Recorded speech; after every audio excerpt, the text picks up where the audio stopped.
Una reforma tributaria que levanta cejas y ahora se declara Panamá como paraíso fiscal. Está el gobierno colombiano tapando huecos sobre nubarrones económicos en el horizonte. El mismo arquitecto, el ministro Mauricio Cárdenas, viene a responder. Vamos con el contexto actual. La economía colombiana enfrenta varios retos externos e internos. Caída del precio del petróleo, riesgos geopolíticos, recortes de estímulo de la Reserva Federal, lo que puede afectar la inversión directa y el costo de financiamiento, caída de la producción petrolera, creciente inflación, crecimiento moderado, un escenario de menor consumo privado y leyes que no le permiten al gobierno endeudarse mucho para financiar el gasto público.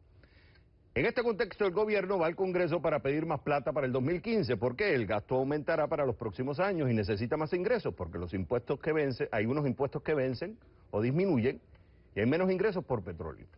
El gobierno defiende la nueva reforma fiscal que incluyen impuestos a la riqueza, las utilidades, a las transacciones financieras. ¿Cómo? Bueno, ellos defienden diciendo que recaerían sobre un porcentaje pequeño de los contribuyentes y empresas que pueden pagar. Sin embargo, para otros, estos impuestos atentan contra la inversión, la competitividad y el crecimiento de la economía. Y para complicar el rompecabezas, comienza una pelea comercial con un socio clave que le provee grandes cantidades de inversión directa.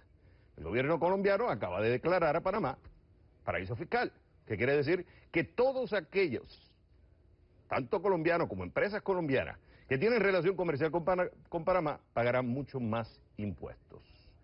Ministro Cárdenas, está claro ya que en el 2013 ustedes habían anunciado a Panamá que requerían información tributaria que era necesaria para el mejor pago de impuestos, pero si vemos que el país tiene una nueva administración de apenas lleva 3 meses en el poder, una situación mundial, tanto externa como interna, delicada, ¿era el momento de generar este enfrentamiento comercial con Panamá?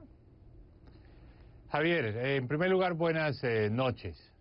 Colombia es un país que desde hace ya varios años está en el proceso de acceso a la OCDE, a ese grupo, a ese club de las buenas prácticas. Eso significa que en materia tributaria tenemos que controlar la evasión, tenemos que asegurarnos que los colombianos que tienen activos en el exterior los reportan y los declaran en Colombia, y para eso necesitamos la cooperación y la colaboración de otros países suministrando información tributaria. Por eso hemos pedido desde hace mucho tiempo esa cooperación por parte de Panamá. Dimos un plazo de 1 año para llegar a un acuerdo de intercambio de información tributaria. Desafortunadamente eso no se dio y Colombia había anunciado que bajo las reglas de juego, bajo su ordenamiento legal, pues Panamá cumple con las características de un paraíso fiscal. Pero le quiero decir esto, Colombia se considera un país hermano de Panamá. Tenemos muchos lazos, tenemos unos flujos de comercio, de inversión muy importantes. Y tenemos la clara instrucción de los presidentes de buscar salidas, de buscar soluciones que nos permitan lograr nuestros objetivos de tener información tributaria y de que los colombianos que tienen capitales y patrimonios en Panamá pues declaren sobre ellos. Ahora, ministro, ¿no hay una realidad también que Colombia quiere ser parte de la OCDE? Ese es uno. Segundo, cuando ustedes avisaron hace 1 año estaba una administración distinta, Martinelli. Ahora hay otra administración, apenas llevan 3 meses en el poder.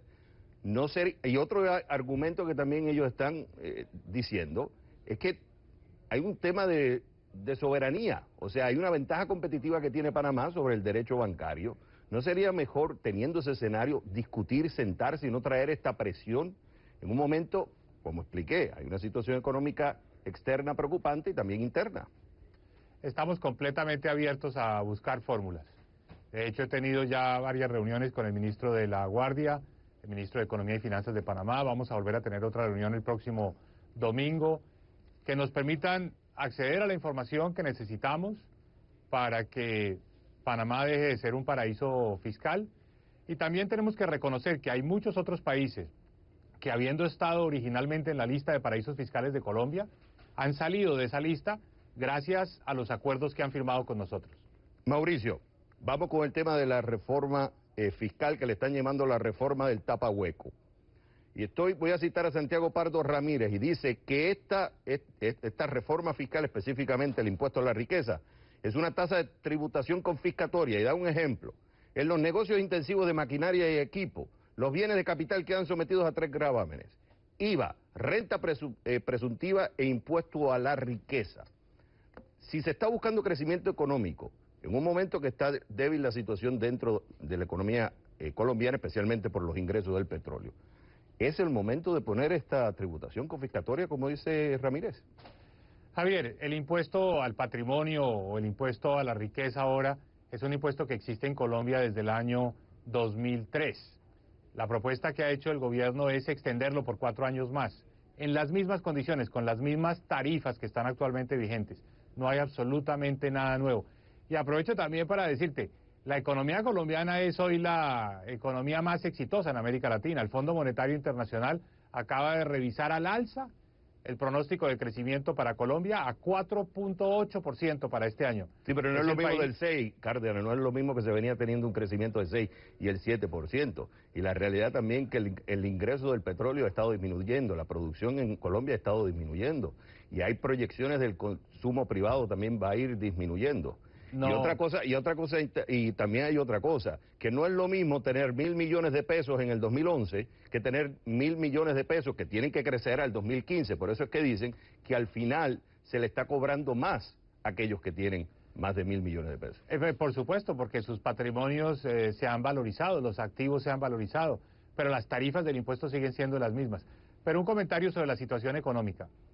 Colombia es un país que hoy en día tiene un crecimiento de la inversión de 2 dígitos, un crecimiento del consumo basado en mucha confianza por parte de los hogares. Tenemos un sector de construcción, tanto por infraestructura como por vivienda, creciendo también a tasas de 2 dígitos. Es decir, la economía colombiana lo está haciendo muy bien. Es hoy, aquí en Washington, el caso de mostrar, porque es el país que ha logrado manejar mejor un entorno internacional no tan favorable. He estado hablando con economistas y analistas en Colombia y dicen que es un impuesto antitécnico. Toda esta reforma fiscal es para resolver huecos a corto plazo, pero hay serios problemas a largo plazo, como por ejemplo, ¿por qué en vez de penalizar los ingresos, por qué no mejor poner un impuesto a los dividendos, para que así las empresas puedan invertir más y generar mayor inversión? Pero lo más interesante de todo, el consenso que llegué, es que tarde o temprano el gasto público sigue aumentando y van a necesitar otra reforma fiscal. Yo le pregunto al ministro Cárdenas para dejar esto en el récord. ¿Se va a necesitar o no se va a necesitar otra reforma fiscal de aquí al 2018? Javier, lo primero, los gastos del gobierno no están creciendo a tasas exageradas. El presupuesto para el próximo año, tanto en gastos de funcionamiento como en inversión, crece al 5%, con un país con inflación del 3%, por cierto, una inflación totalmente controlada, en el punto exacto donde la queremos tener, 3%. O sea, es un crecimiento de 2% real.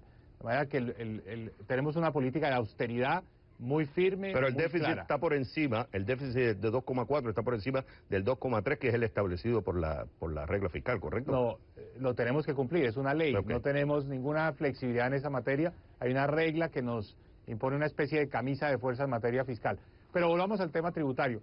Obviamente no hay un impuesto ideal, no hay un impuesto que deje contento a todo el mundo. El impuesto a los dividendos tiene amigos, pero también tiene detractores. Lo que nosotros hemos pensado es que si ya estamos grabando la riqueza, es decir, el patrimonio neto, el patrimonio líquido de las empresas, y estamos grabando con una tarifa alta las utilidades, pues es exagerado también grabar los dividendos. Por eso es una mezcla que cada país escoge. Hay algunos países que optan por grabar dividendos, otros países como Colombia desde el 2003 optaron por grabar el patrimonio. Mauricio, me tengo que ir, pero entonces estoy entendiendo que no va a haber otra reforma fiscal de aquí al 2018. Con esta reforma somos capaces de obtener los recaudos tributarios necesarios para cumplir con los programas de gobierno, para cumplir con la meta en materia de déficit fiscal. Es decir, esta reforma nos genera los recursos necesarios para que Colombia siga siendo un caso de éxito en materia económica. O sea, entendí que no va a haber reforma fiscal de aquí al 2018. Pues tenemos que sacar esta reforma. Esta es la reforma con la que conseguiremos los recursos para el plan de gobierno en los próximos 4 años. Ministro Cárdenas, fue un gusto haberlo tenido en el programa. Muchas gracias, Javier.